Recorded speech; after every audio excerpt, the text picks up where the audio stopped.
Happy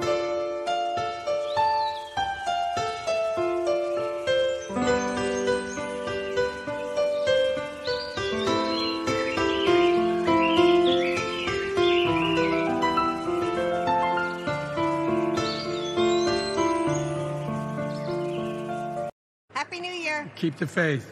Get it. Pop it. Yeah. Here it comes. They never work right. Here's to better luck in the new year.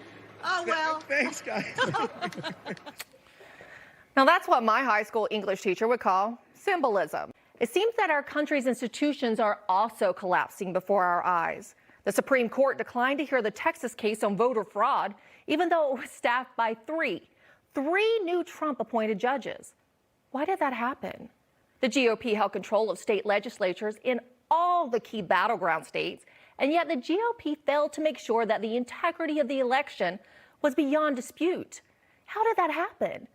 Last week, the GOP Senate Majority Leader Mitch McConnell publicly broke with the president.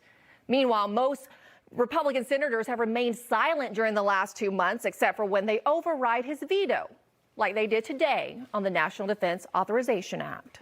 2/3 of the senators voting, a quorum being present, having voted in the affirmative, the bill on reconsideration is passed. The objection to the President of the United States to the contrary notwithstanding.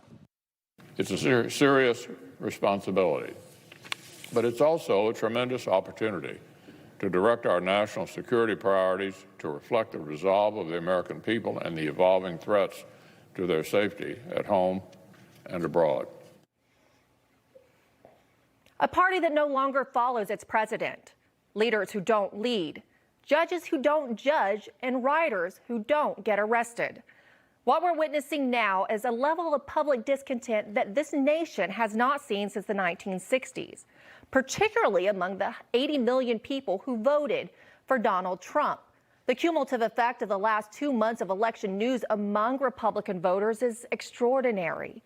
The GOP, with its blunders and its cowardice, has managed to call into question the very legitimacy of the entire political system. Just yesterday, at a Georgia State Senate Judiciary meeting, a witness hacked one of the state's voting machines through the internet during his testimony, right there. President Trump has decided that if Congress won't listen to any of the evidence of election fraud, then he'll just bring the evidence to Congress on January 6th, where it can't be ignored. Our ruling class is now preparing to receive a flood of angry Trump voters who will once again come to the Capitol on January 6th to protest at the Stop the Steal rally, which has been scheduled. There's even rumors that the president himself will speak at it. This time, Republican voters, they're just not interested in eating up what the GOP is serving. But this goes beyond the president. There's a cultural civil war looming in America today that will not be stopped, regardless of who sits in the White House. The individual rights and liberties that average Americans enjoy now seem to be stripped from them without recourse. We now have 2 tiers of justice and punishment in America, one for Republicans and one for Democrats. If you don't believe that, just ask Roger Stone. Has this ever happened before? Did our founding fathers predict any of this? Does our Constitution help us survive any of this?